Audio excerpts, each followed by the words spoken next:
திரைப்படக் கல்லூரியில் படிக்கும்போது தான் சினிமா மூலமாக தான் நான் உலகத்தை பார்த்தேன். அறியாத பருவத்தில் இன்ஸ்டியூட்டில் தான் நான் பார்க்குற படங்கள் இந்த மாதிரிலாம் படங்கள் உண்டா அப்படின்ற அளவுக்கு இருக்கும். ஜப்பானை பற்றி தெரியும், ஜெர்மனி பற்றி அதெல்லாம் தெரியும், பேர் தெரியும். ஆனால் அந்த மக்கள் அந்த வாழ்வாதாரம் அதை பற்றிலாம் ஒன்றுமே நமக்கு தெரியாது, எனக்கு தெரியாது. அது மூலமாக தான் எனக்கு அதுக்கப்புறம் புத்தகத்தை படிக்கணும்னு ஆர்வம் வரும். என் கண்ணை திறந்தது இன்ஸ்டியூட்டில் இந்த மாதிரி படங்கள் தான். என் வாழ்க்கையில் பல விஷயங்கள் சினிமா தான் எனக்கு மிகப்பெரிய ஒரு வழிகாட்டியாக இருந்திருக்கு. இந்திய சினிமாவில் இந்த அளவுக்கு படங்கள் வரலன்னு தான் உண்மை. தமிழ் சினிமாவில் தான் ஜாஸ்தி வந்திருக்கு. அதுக்கு பல காரணங்கள் இருக்குது. இங்கே எல்லோருக்கும் படம் பண்ணும் அந்த முன்னுரிமை உண்டு. அதுதான் இந்த மண்ணின் மகிமை. என்ன ஆச்சுன்னா, ஒவ்வொரு மாரியோட ஒவ்வொரு படமும் எனக்கு ரொம்ப கஷ்டமாயிடுது. நான் இப்போ ப்ரொஜெக்ஷன் கூப்பிடும்போது மாறி நான் தேட்டரில் பார்த்துக்கிறேன் அப்படின்னு. ஏன்னா எப்போவுமே அங்கே தேட்டரில் பார்த்துட்டு தான் அதை பற்றி பேசுவேன். ஏன்னா அந்த வாழைன்ற இந்த விஷயத்தை பற்றி எனக்கு ஒன்றுமே தெரியாது. போக போக போக வாழை வாழடி வாழையாக வாழையை பற்றிலாம் சொல்லுவாங்க. அதாவது இதுக்கு பின்னாடி கொஞ்சம் கொஞ்சமாக கொண்டு போகும்பொழுது அது ஒரு பயோபிக்குன்னு தெரியாது எனக்கு. கட்சியில் தான் எல்லாமே தெரியும். எனக்கு இது இன்னொரு பாடமாக இருக்குது.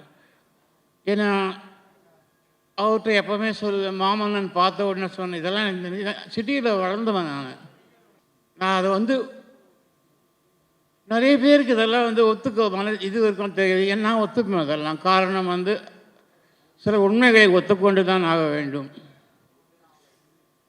சிட்டியில் இருந்ததுனால பல விஷயங்கள் எனக்கு தெரியாது. ஆனால் தெரிஞ்சுக்க ஆசைப்படுறேன் சினிமா மூலமாக. அது செய்பவர் மாறி ரஞ்சித் போன்றவர்கள் தான் வெற்றி. ஆனால் ரொம்ப கஷ்டமாக இருக்குது. ஒவ்வொரு படங்களும் கஷ்டம்தான். ஆரோக்கியமான கஷ்டம் சொல்கிறேன். இதெல்லாம் தாண்டி அது திருப்பி படமாக கொடுக்கும்போது தான் எனக்கு சினிமா மேல் நம்பிக்கை வருது. இப்போ இருக்கிற காலகட்டத்தில் நம்பிக்கை போய்கொண்டே இருக்கும். இந்த காலகட்டத்தில் சில இயக்குநர்கள் தான் நமக்கு நம்பிக்கை கொடுக்கிறார்கள். அவர்கள் இங்கே உட்கார்ந்து கொண்டிருக்கிறார்கள். நன்றி, வணக்கம். வந்திருக்கும் அனைவர்களுக்கும் நன்றி. வாழை அப்படின்ற டைட்டில் கேட்கும்போது எனக்கு ஒன்று தான் ஞாபகம் வருது, வாழையடி வாழையாக.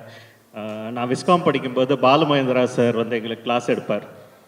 அதுக்கப்புறம் அதோட தொடர்ச்சியாக என்னமோ ராம் சார் தான் முதல்ல ரொம்ப நண்பராகி, ராம் சாரோட படம் தான் நாங்கள் ஃபஸ்ட்டு பேசிகிட்டு இருந்தோம். அது ஒரு 2 இயர்ஸுக்கு மேலேயே ஒரு கதை பேசுவோம். டெய்லி ஒரு 5 கதை சொல்லுவார். 5ல் 2 கதை டெய்லி ஓகே பண்ணுவோம். ஆனால் அவருக்கு பிடிக்காது. அது இன்னும் இந்த ஸ்கூலை மட்டும் அவங்கள நம்ம கன்வின்ஸ் பண்ண வேண்டியிருக்கும். ஒரு கதையை நீங்கள் பண்ணுங்க, இந்த கதையை பண்ணுங்க அப்படின்ட்டு. ஸோ அப்படி இருக்கும்போது தான் மாறி மீட் பண்ணும்போது ஒரு சின்ன கதை இருக்குது, இதெல்லாம் நீங்கள் பண்ணுவீங்களா அப்படின்னு கேட்டாங்க. கதையை கேட்டோம், ரொம்ப பிடிச்சிருந்தது. ஆனால் ஒரே ஒரு கண்டிஷன் தான் வச்சோம், அது அவருடைய பயோபிக். ஆனால் அவர் ஃபஸ்ட்டு எழுதியிருந்த ஸ்க்ரீன் பிளேயில் அவருடைய பயோபிக்னு சொல்ல அவர் விரும்பலை. பட் அதை மட்டும்தான் நாங்கள் கேட்டோம். நிச்சயமாக நீங்கள் அதை சொல்லணும். ஏன்னா அவருடைய படங்களில் நிறைய, அதை நான் அரசியல்னு சொல்ல மாட்டேன், அதில் அவர் ஒரு சமூக பார்வையை முன்வைக்கும் போது நிறைய பேர் கேள்வி கேட்குறாங்க, ஏன் இதெல்லாம் தேவையானி. நீங்கள் இந்த படம் பார்த்தீங்கன்னா அது ஏன்றது தெரியும். ஏன்னா எல்லா விதைக்கும் எல்லா விதையும் எல்லா இடத்துலையும் முளைச்சிறது இல்லை. சில விதைகள் ரொம்ப வசதியாக இதே திருநெல்வேலியில் இன்னொரு கார்னரில் நான் இருந்தேன், மாறி இன்னொரு ஊர், எனக்குமே ஊர் திருநெல்வேலி தான். இந்த படத்தை பார்க்கும்போது தான் அந்த வலி தெரிஞ்சது. ஏன்னா எங்கள் ஊரில் வாழைத்தார் அறுக்க போகும்போது நாங்கள் ரொம்ப சந்தோஷமாக போவோம். வண்டி கட்டி சோறெல்லாம் பொங்கிட்டு ஜாலியாக போயிட்டு வருவோம். உங்களுக்கு அந்த அனுபவம் இருந்திருக்கு? நிறைய அனுபவம் இருக்குது. ஆனால் என்னென்னா, நாங்கள் அது எங்கள் வயிற்று பசிக்காக சுமக்கலை. ஸோ எங்கேயோ அதான் விதைகள் எங்கெல்லாம் விழுதோ அந்த விதை ஒரு கரெக்டு மேட்டில் வளர்ந்த விதை. ஆனால் அதை மீறி வளரணும்னா அதோட வலி அங்கே இருந்திருக்கு. இந்த படத்தை பார்த்தீங்கன்னா மாறி சொல்கிற கதைகளில் ஏன் அவ்வளோ வலி இருக்குது, அது ஏன் எவ்வளவு ஆணித்தரமாக சொல்கிறாருன்ற அந்த உண்மை மக்களுக்கு புரியும்னு நினைக்கிறேன். அதனால தான் இந்த படம் வந்து it has lot of heart. சரி, இப்போ படம் கதை சொல்லும்போது ஒரு உணர்வு உங்களுக்குள்ள வந்திருக்கும். ஆனா இந்த படத்தை பார்த்த இயக்குனர்களும் திரைப்பிரபலங்களும் இங்க இருக்காங்க. நீங்க பார்த்திருப்பீங்க முதல் முறை. உங்களுக்கு என்ன தோணுச்சு?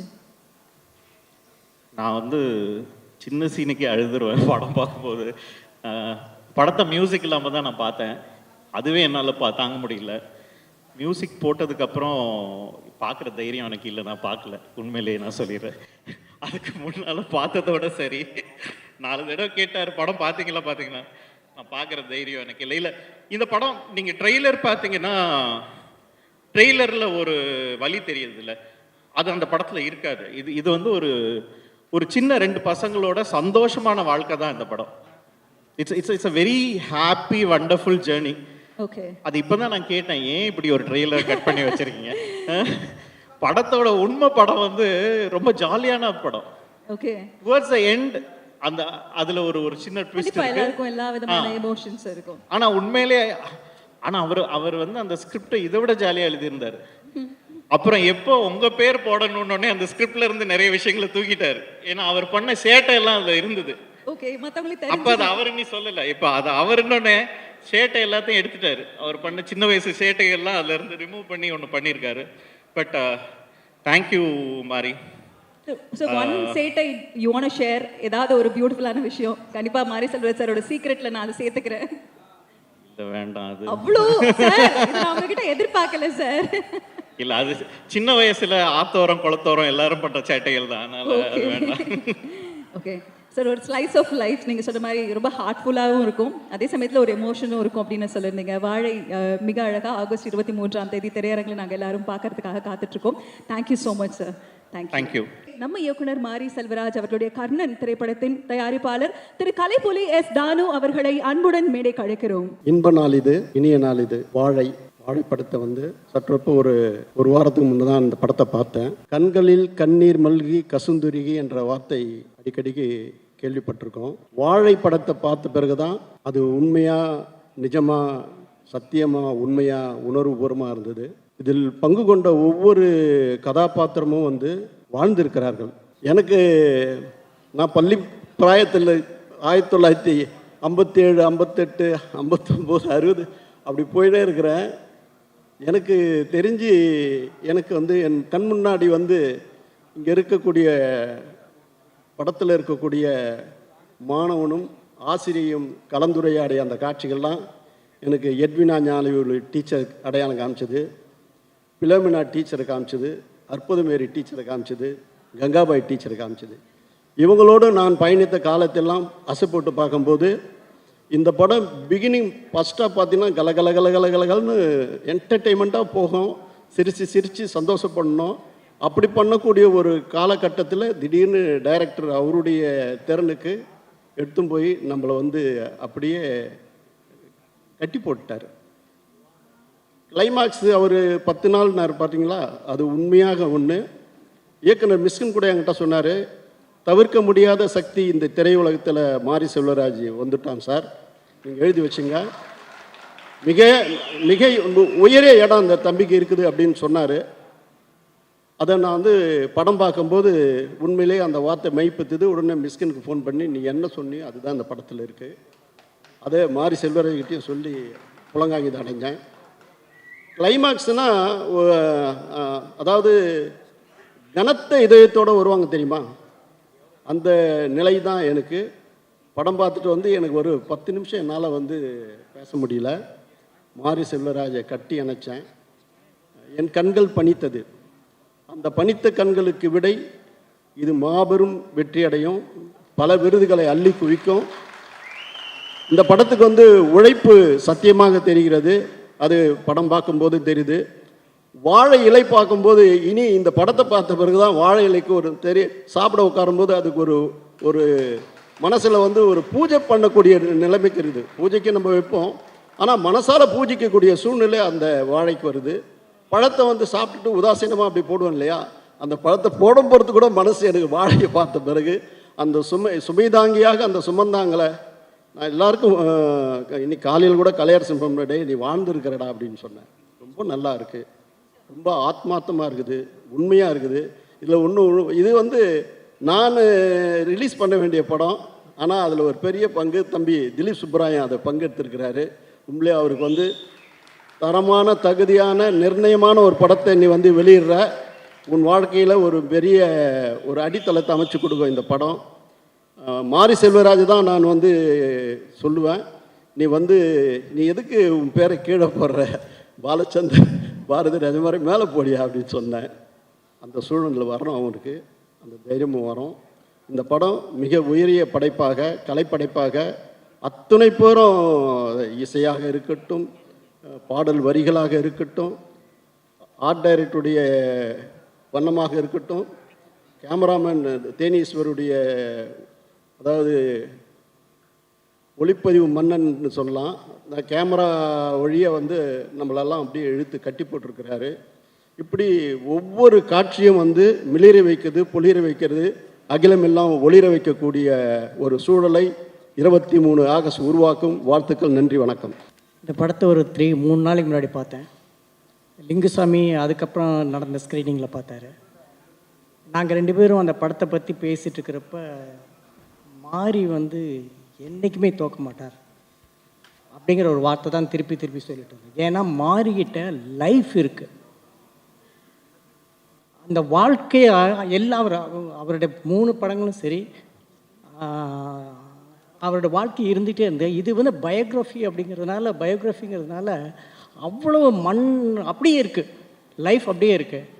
நான் மாரி வந்து ராம்கிட்டேருந்து நிறைய சினிமா கற்றுருக்காரு. நான் ஒரே விஷயம் சொல்ல வர்றது என்னென்னா, மாரி என்றைக்குமே தோக்க மாட்டார், என்றைக்குமே தோக்க போகிறதில்ல. பிகாஸ் ஏன் சொல்லிடுறேன், எல்லாம் நமக்கு தெரிஞ்ச வாழ்க்கையை தான், கேட்ட வாழ்க்கையை படித்ததை வச்சு தான் நம்மளாம் படம் பண்ணுறோம். ஆனால் மாரி இது வரைக்கும் சொன்ன கதையும் சரி, இந்த கதையும் சரி, அவருடைய வாழ்க்கை பெரும்பாலும் அவருடைய வாழ்க்கை. அது இது மாரியோடைய பரியேறும் பெருமாள், கர்ணன், மாமன்னன், இதை பார்த்ததுனால மட்டுமே இல்லை, அவருடைய தாமிரபரணியில் கொல்லப்படாதவர்கள், மறக்கவே நினைக்கிறேன், இப்போ சம்படியாட்டம், இந்த 3மே படிச்சுவங்கிறதுனால சொல்கிறேன். இதில் இருக்கிற இந்த 3 புக்கில் இருக்கிற கதைகள் ஒவ்வொரு சாப்டருமே ஒவ்வொரு வாழை. ஸோ மாரி உங்களுக்குள்ள இந்த வாழை மட்டும் இல்லை, ஒரு வாழைத்தோப்பே இருந்துகிட்ருக்கு. அந்த வாழைத்தோப்பில் இருக்கிற ஒவ்வொரு வாழையும் கண்ணு ஈனிகிட்டே இருக்க போது, நீங்கள் அதிலேருந்து ஒவ்வொரு வாழையாக சினிமாவாக மாற்றிட்டு இருக்க போகிறீங்க. இதெல்லாம் நாங்கள் பார்த்துட்ருக்க போகிறோம். தமிழ் சினிமா, இந்திய சினிமா ஒரு பெரிய உலக சினிமா நோக்கி போயிட்டுருக்கு. அதுக்கு நீங்கள் முக்கியமான காரணம் நீங்கள். வாழ்த்துக்கள்.